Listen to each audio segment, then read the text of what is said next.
make sure everything's okay. Checking the wind, checking the airspeed and all the systems on the airplane, just to make sure that everything is okay. Now, out of a great big outside loop, still flying inverted. Finally, Joanne rolls the airplane back to upright as the incredible 117A stealth fighter. Bombs that are known as GBU-27s. The F-117A being flown today is flown by Squadron Leader Ian Wood of the Royal Air Force. Squadron Leader Wood is an exchange pilot with the stealth fighter. Squadron Leader Wood now has the landing gear down.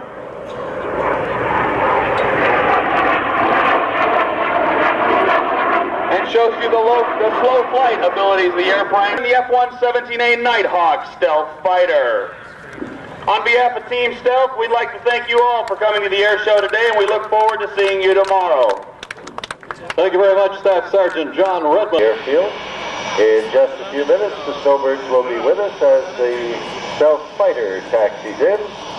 What a magnificent aircraft, and so intriguing to see the stealth fighter and the stealth bomber in the same sky in the same afternoon here at Hamilton. And that is a first for me, and I'm sure a first